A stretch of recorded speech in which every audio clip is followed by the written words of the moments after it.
The truth is here. Paranormal on Zone Reality. View at your own risk.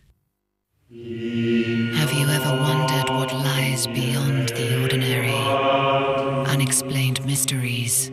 Practices defying both death and common sense. Ancient secrets. Mystical worlds. Could a non-human intelligence actually be trying to teach us something? Fasten your seatbelt and open your mind in Beyond Bizarre. Weeknights on Zone Reality.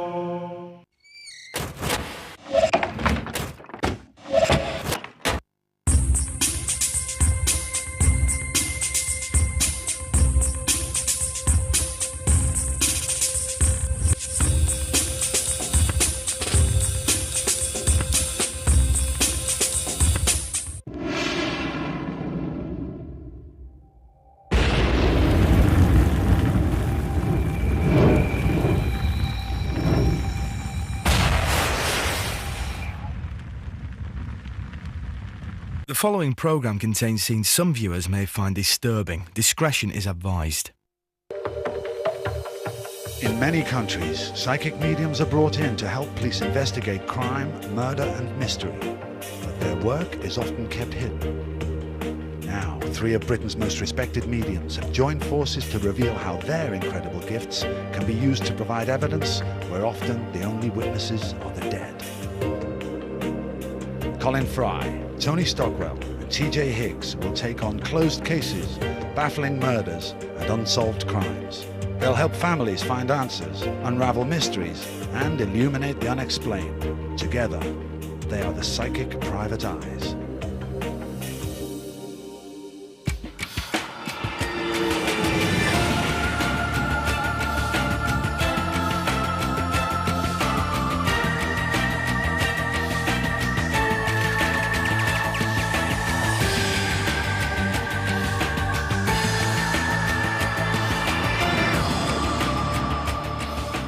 In this episode, the Psychic Private Eyes travel to a hotbed of crime and try to unravel the events leading up to the death of Irene Mulvihill, the much-missed aunt of Nicola Servin.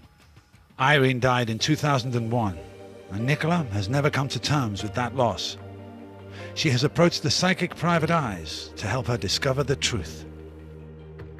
There's a lot of unanswered questions regarding my auntie's death.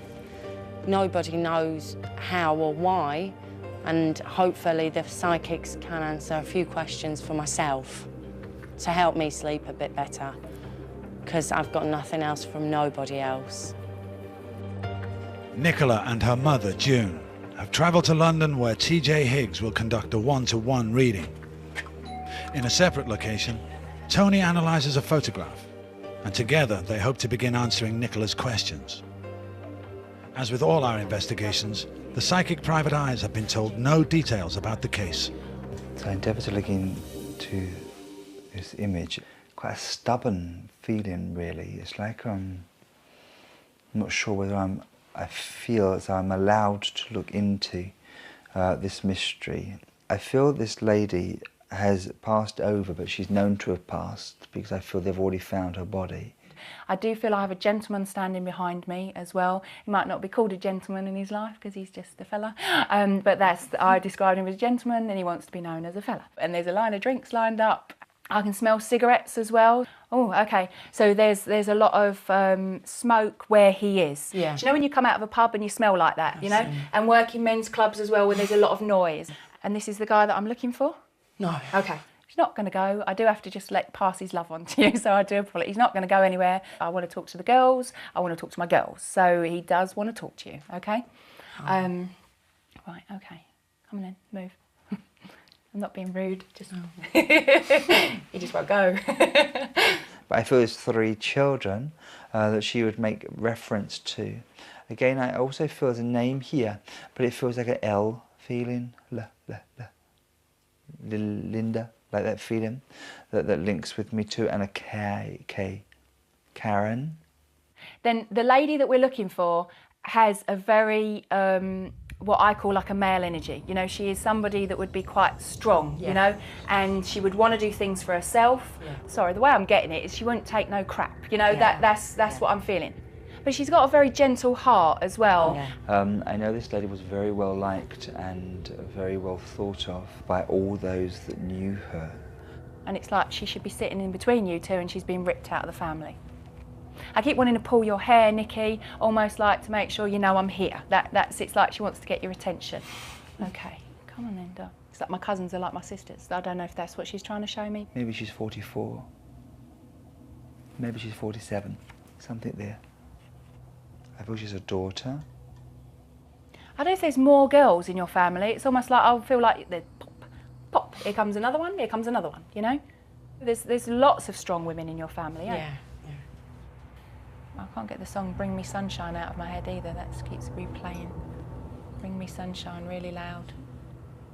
That there's a link that takes me abroad, but I don't feel as though I'm in a cool country.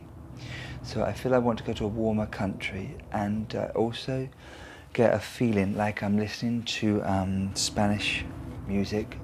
And my skin keeps going dark, so I don't know if she was very tanned or if there's dark-skinned people around her, but my skin goes dark.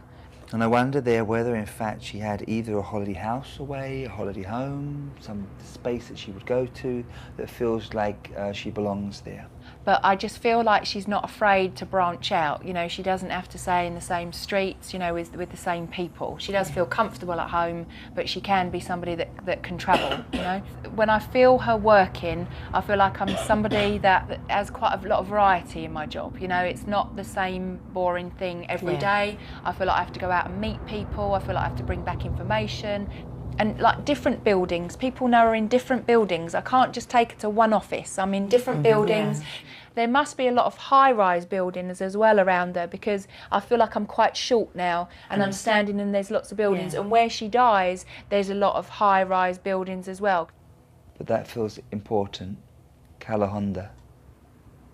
And then I'm looking at the Rock of Gibraltar, but it's not there. But I can drive there. I keep wanting to go to the market, so she's like gone off to the market. Something on the Costa del Sol, I suppose that is, isn't it? Something from maybe Torremolinos down the coast. But there's definitely a link with her murderer to Calahonda. It's like she's just going about her business. It just feels like that. You know, I'm just going about my business. She's not doing anything special. I feel there's a gentleman responsible for her death, but I feel this is a man she's known.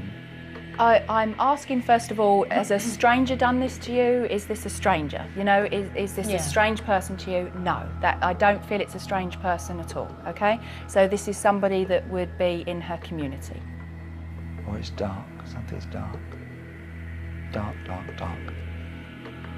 Comes into the house. There's not much of a break-in, there's not much of a noise. So maybe the door's open. There's violence in the way that she passes. Now, I don't feel like she's little and tiny, but I feel like this, the energy behind her, the energy that takes her life, because I feel like I've got somebody that's looking down. You know, it's quite a feeling of being towered over. He's grabbing hold of her. That's just being grabbed. And see, she's not the sort of girl that would put up with that. There's multiple injuries here on this lady.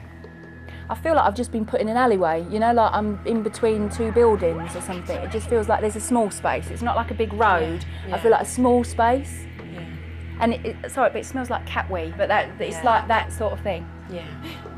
And her calling out and putting up a fight, and then the attack.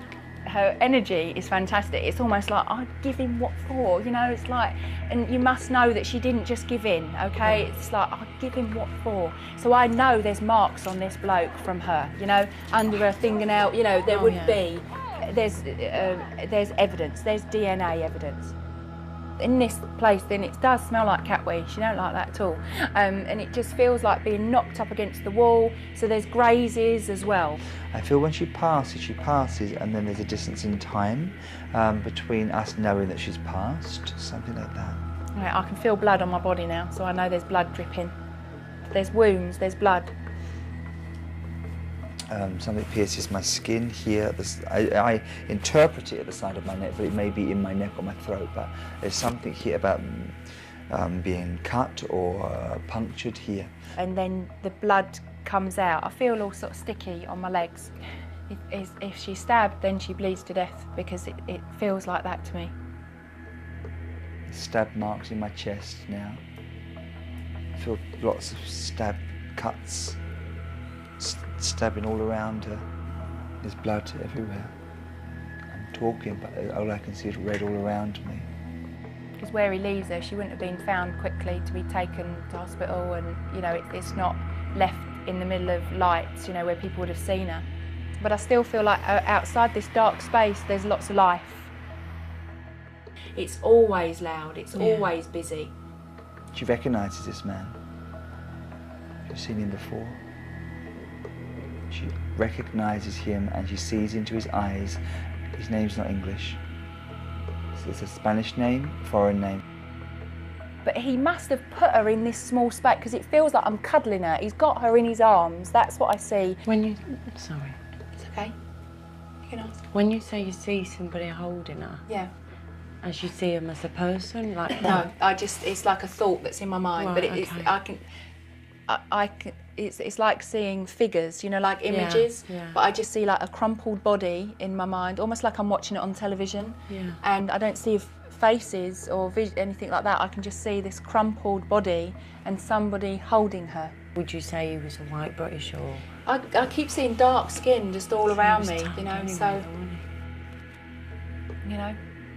I feel this lady's murdered by a man that she recognises, and I think she's murdered in Spain. I also know there's the vision of the Virgin Mary in my head as well. There's definitely a thing about Catholic religion. If money isn't important, I feel there's money involved, and I also feel insurances or other documentation can be involved in this.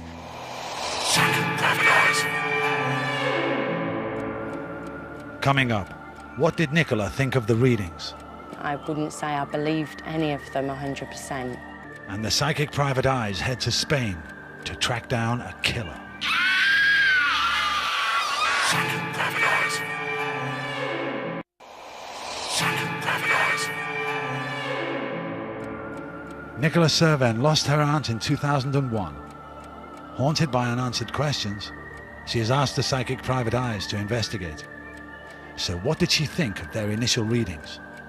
At the moment, I wouldn't say I believed any of them 100%. But it feels like an L feeling, Linda, and a K, Karen. Linda is Irene's oldest sister, and her first daughter, her firstborn, was Karen. All of this family was sat in one room. When I got the film off you, I went straight to Manchester and put it on, and we all got a cup of tea. And Karen and Linda, who was both sat there at the time of hearing it, went. I do feel I have a gentleman standing behind me as well. He might not be called a gentleman in his life because he's just a fella. So in the beginning of the Tracy viewing, they saw their dad coming through. So they was just, tears were flooding and, you know, but it was nice because it was a week after he died, or 2 weeks. And it was nice to know that, you know, he did come through. I can smell cigarettes, and I don't smoke. There's a lot of smoke where he is. Tommy was the only one in the family that didn't smoke. All his life, never touched a fag. And this is the guy that I'm looking for? No. Okay. Then the lady that we're looking for, the way I'm getting it is she won't take no crap. You know, that's what I'm feeling. But she's got a very gentle heart as well. Irene was a woman that I look up to quite a lot.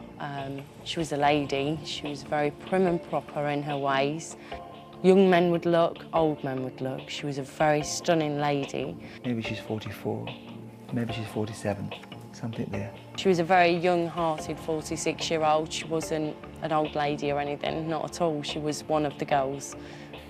I can't get the song Bring Me Sunshine out of my head either. That keeps replaying. Bring Me Sunshine. Irene never stopped singing that song for about 10 years in England. There's a link that takes me abroad. When my nana did pass, Irene said it's time for her to move on. It's always what she wanted. It was her dream in life. I just turned 17 as well, and so did her daughter. So it was a bit of an experience for us two to go with her. I feel she's a daughter. It's like my cousins are like my sisters. I don't know if that's what she's trying to show me. Because I moved to Spain with her, she promised my mum and dad that she would look after me like one of her own. So I feel I want to go to a warmer country. They had a big area around the pool. She'd be down there and you could smell her burning. It was just so hot. I keep wanting to pull your hair, Nikki. I did work for her for a couple of years in her bar. Every time Irene or Roger walked past me at the back, they'd do that, you know, oh, get off. You know, she is somebody that would be quite strong, you know. Anybody British going over to Spain, you know, thinks life's easy, you can get a bar and have a few drinks while you work. It was a totally different story. You have to work your bum off, very, you know, 24/7, you're working until 6 in the morning and not earning the money you need to earn. So Irene then decided to go with real estate, which is what she was interested in. She loves houses and property. More than 250,000 Brits now reside full-time in southern Spain. On top of that, there's nearly 1 million holidaymakers who go there every year from Britain. So we have a situation where the British are not only invading, in a sense, the Costa del Sol, but they're also beginning to intermingle in quite an ominous fashion, because a lot of them are not getting on.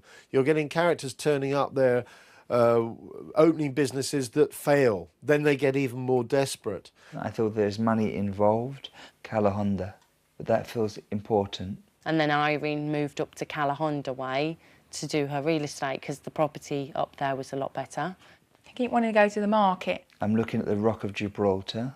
She went to Gibraltar every Saturday just to do her shopping because she didn't like the Spanish food, which was really ludicrous to me, but she was so particular on everything she had that that's the way her life was run.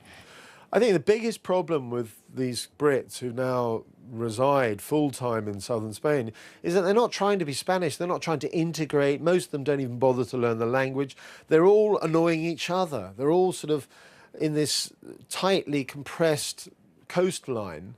If you asked any of these Brits who now live in southern Spain why they went out there in the first place, they'll all say it was the sun, the opportunity, cheaper living. It's got to be better than living in grey old Britain, and all these old cliches that come reeling out. The reality is they find it really competitive. It's a harder society. It's certainly more lawless. Yeah, the lucky ones sell up and move back to Britain. The unlucky ones end up in a ditch. I feel when she passes, and then there's a distance in time between us knowing that she's passed. I went home to my mum and dad's when about 2 days before we got told Irene was killed. And the radio was on. One of the reporters had said that a British woman has been stabbed to death in Calahonda, Spain. There's wounds, there's blood. The official explanation was that she was mugged in Calahonda one morning by a person, you know, that he was just somebody living on the streets. I feel lots of stab cuts. In my knowledge, she died of multiple stab wounds. You must know that she didn't just give in, OK? It's like, I'll give him what for? She defended herself so much that it hurt her in the end.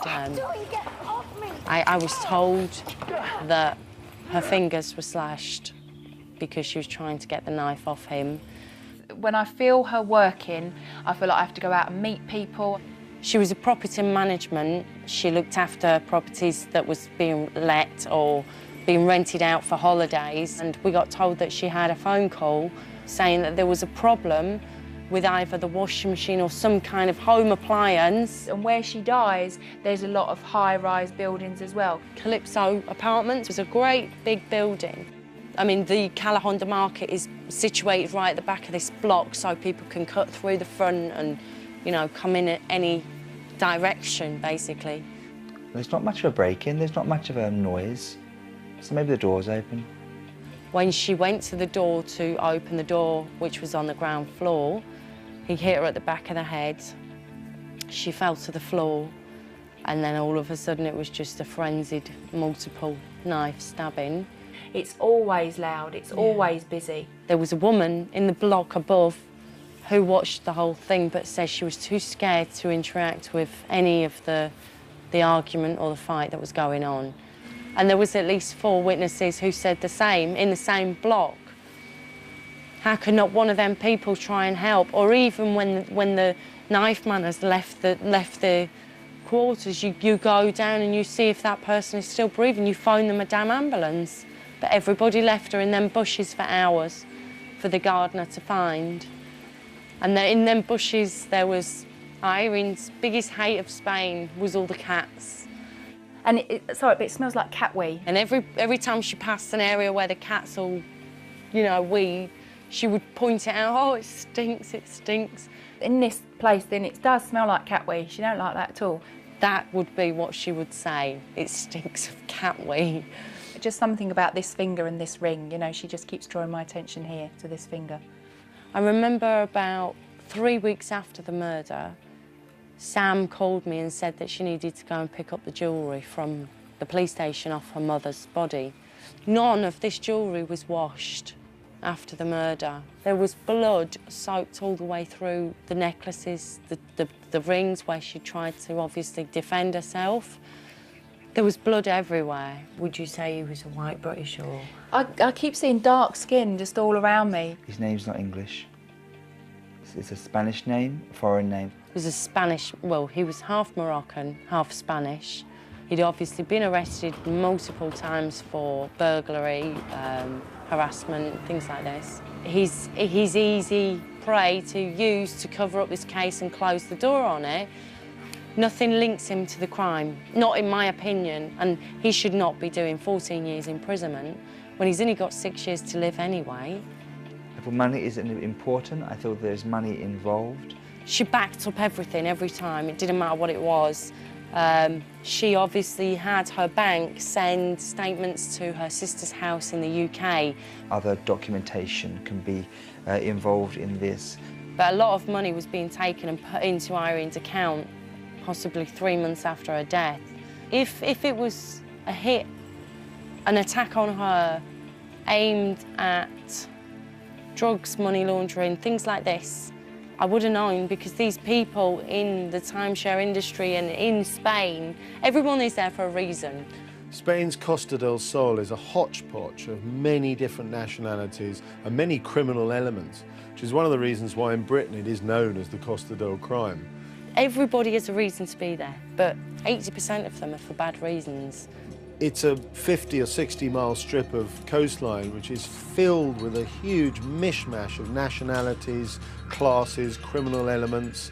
The staple diet, if you want to call it that, is cocaine. Cocaine fuels the economy. It even fuels the property boom that used to exist in the Costa del Sol, because a lot of properties are bought by criminals who reinvest their money, their profit from drug trade into houses and bricks and mortar. The property boom from 2000 onwards was very much related to the laundering of money from criminal enterprises. It's called black money, and it was estimated that maybe 80% of all properties sold from 2000 onwards on the Costa del Sol were bought with black money. In other words, money that wasn't declared, that was probably made from criminal enterprises or avoiding tax. You can't trust them, you can't trust anyone over there. And what we've got there is not only Russians, Eastern Europeans, Chinese, we've got a lot of African criminals appearing on the scene now, and they all have their own particular expertise, including drug businesses, or their illegal cigarette businesses, or even their murder for hire businesses. It's pretty easy to find a hitman and get someone killed. There are different levels of hitmen. Obviously, there's a 30,000 euro professional criminal hitman who probably wanders the fields of Europe waiting for commissions. And then you go down the food chain and you can get to a rather desperate young 19-year-old sort of drug addict who will do it for 500 euros. It's that varied. Now TJ, Tony and Colin head to Spain and discover that all is not well in paradise. He was procured to kill her. And what happens when Tony visits the scene of the murder? I feel a bit lost, but I know that he was lost.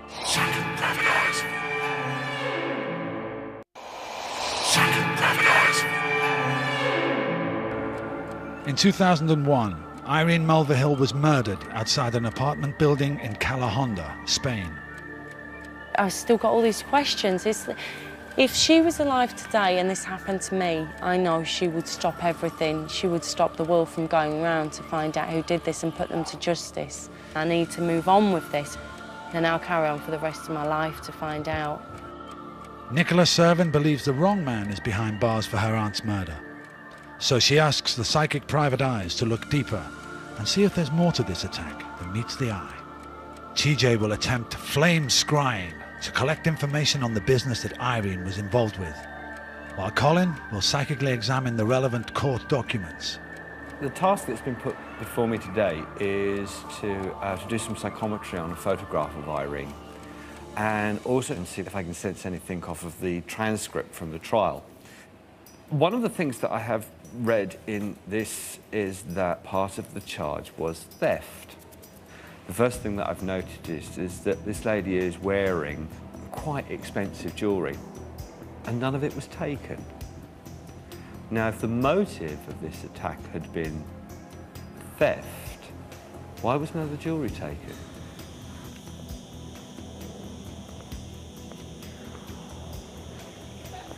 I'm going to do a form of scrying, and it's an ancient art where old mystics would actually stare into the flame to look for pictures and to look for answers and to look for messages. And what I'll do is, by just taking my focus off of Irene, I'll just stare into the flames and just allow any thoughts of hers to come and join mine, and hopefully bring some more evidence. But it was her dream to go to Spain. It was her goal to live and work abroad. It's like she fulfilled her dream. I feel money isn't important. I feel there's money involved. The first thing that I'm getting in my mind is mortgage papers and a light blue folder. It's almost like a shiny light blue folder with mortgage papers in it. Something to do with her work that leads to her murder. I feel that Irene was a lady that kept control of her finances and had probably invested or saved or had money put away somewhere. These people are trying to take over the business or change the business. There's definitely that sort of feeling going on here as well. Somebody wanted what she had. And as I psychometrise into this picture of Irene, my feeling is becoming stronger that it is possible that someone arranged for him to kill Irene. It's all about having a cut of the business. It's all about the business. I feel as though in some way Irene's trying to reach out to me and asking me to question who wanted me out the way. I just got a quick flash of a golf club or a golf course. I'm in a veranda with steps that go down where everyone's drinking.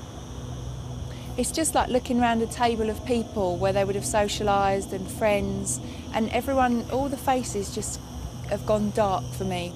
I feel like he's a bit of a big wig. That's the word I'm getting in my mind. And I feel like I want to take my rings off, so I know that there's some connection to this man and her husband. The man that's responsible for her murder, I have no question of doubt in my mind that he is the man that took her life. But this wasn't a mugging. I almost feel that this murder is sort of set up almost to look like a mugging or something random, and particularly quite frenzied by the looks of what she's showing me. I feel lots of stab cuts. Someone coerced him into killing Irene on the understanding that he would gain out of it. He was procured to kill her. The person that's been blamed for her murder might have been blamed for mugging her, trying to steal her jewellery, trying to steal her money, but I almost feel like there's like a story that's been made up.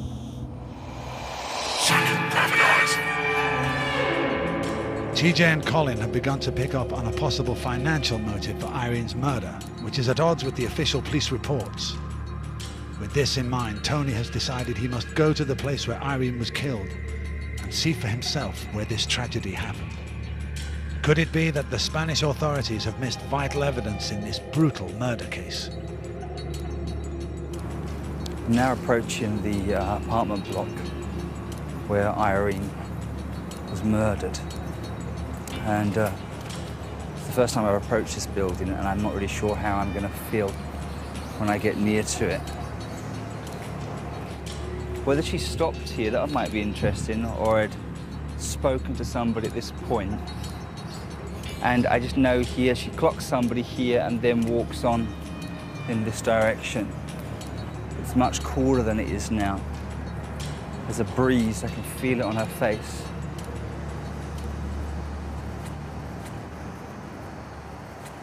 Well, the very first thing I'm aware of is that I'm aware she goes into the building, and as the key's in her hand, she's getting ready to enter.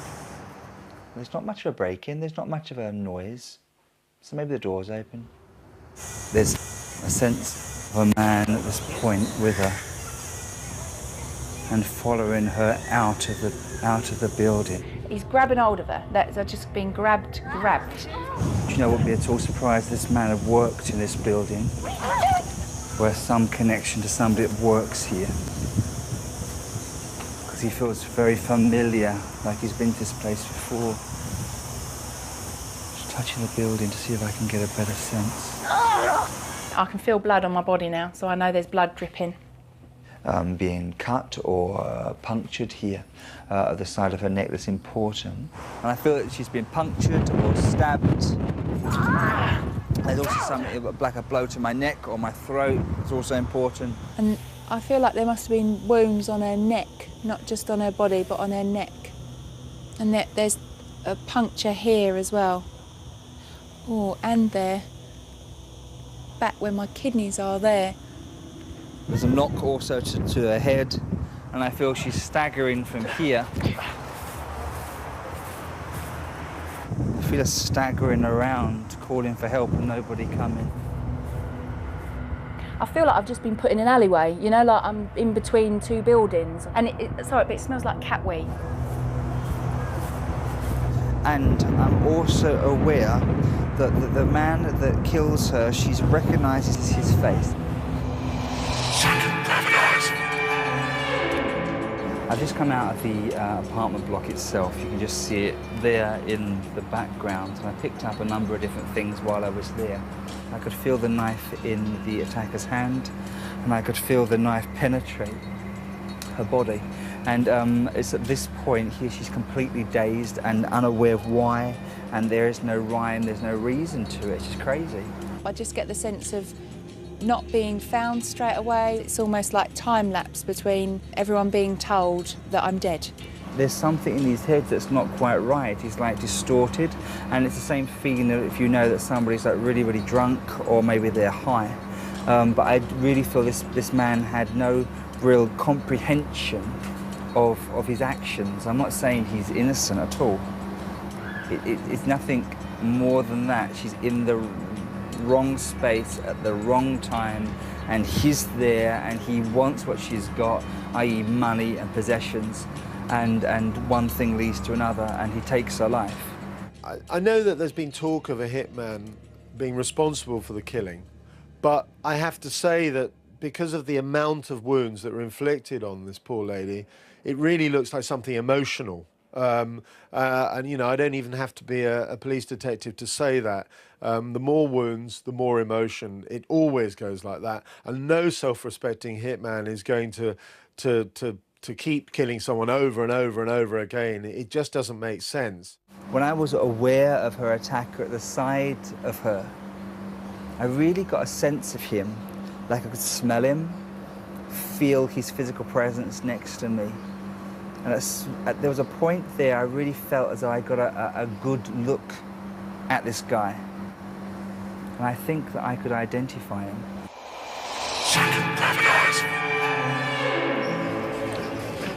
I'm now looking for a beach artist. Hopefully he'll be able to capture the image on paper, that which I see in my mind. The next day, Tony works with portrait artist Georgina to try to reveal the face of the killer. Hello. He's got curly hair, or loose curly hair, and he's got quite a broad nose.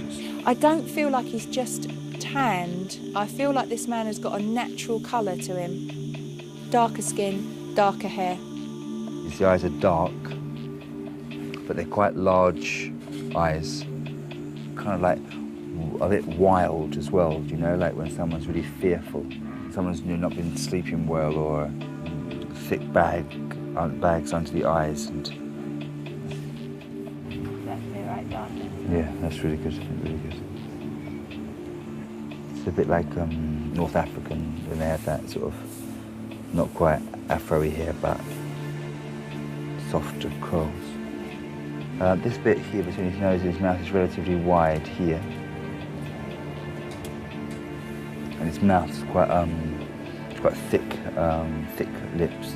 So that's the shape of his face. His face here comes in. It's like he's a little gaunt here in his face. Smaller chin, smaller jawed.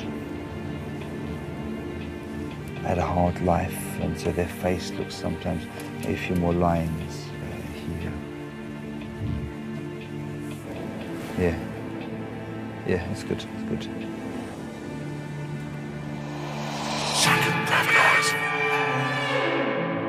Tony now believes that the attack was a random act of street theft. She's in the wrong space at the wrong time. And that he has drawn a photo fit of the murder. The psychic private eyes now have a clear picture of the killer. Coming up, they attempt to piece together the final puzzle which has haunted Nicola since her aunt's death. If this was a mugging, why was nothing stolen from Irene's body? I feel a bit lost, but I know that he was lost. Psychic private eyes. Psychic private eyes. Irene Mulvihill was murdered in 2001 outside an apartment block on the Costa del Sol in Spain. She was a good woman. She didn't deserve what she got. I believe there's people up there. I don't want to sat up there thinking, you know, they're all just getting on, they've all forgotten about me. She was always there for me when I needed her. You know, I wish I was there that day. I would have been the person that helped her. I would have been the person that stopped the whole attack. Even if that meant taking the stabbings myself, I would have done that. The psychic private eyes have looked into Irene's business, visited the scene of her murder, and attempted to discover the motives behind her death. She's in the wrong space at the wrong time. TJ and Colin feel there were mysterious business dealings connected to her murder. Somebody wanted what she had. Someone arranged for him to kill Irene. There still seems to be a piece of the puzzle missing. Why was nothing stolen from Irene's body? And was she enticed to the apartment building by a phone call? Colin visits one of Irene's favourite haunts as Tony heads back to the scene of the murder. Both will try to trace Irene's energies and enter the mind of her killer. Meanwhile, TJ will attempt EVP to see if Irene was lured to the apartment block. EVP is electronic voice phenomena. And the idea is that the spirit person, in this case Irene, who I'm trying to connect to, will leave a voice imprint on the tape for me. By me talking, Irene can then link into that connection and hopefully tell us a few words, whatever it may be. I'm interested in the last telephone conversation that she had. One thing with EVP is you have to be quite patient and wait. As I get here, it's very interesting for me, this space, because I get a sense that Irene's attacker would have seen her and effectively followed her into this building here. He would have known that too many people would have been leaving the building to go about their day's business as Irene arrived. And the attack happened as she was leaving the building. It's like his energy stained the atmosphere completely from here to here. And then it continues in this direction. And then link into that connection and hopefully tell us a few words, whatever it may be. So what we need to know about is Irene's last telephone conversation. When I've done this process in the past, something that indicates to me that we've got something is a change in the energy around me, and I usually become very emotional just at that time. So at the moment, that I'm not sensing that. And sometimes it doesn't work, it's an experiment, so sometimes you get nothing. If you're asking a question that there is no answer to, then there is not going to be any evidence. I just feel quite flat about the phone call, so maybe there is nothing there for us to know about it. You know, it could have just been a routine, everyday call. And there isn't anything on there at the moment. With the EVP concluded, TJ feels that although there was indeed financial scheming around Irene's business, she cannot sense a link connecting it to the murder. And it's very bold. It's very bold to do this in what I sense was probably not a particularly concealed place.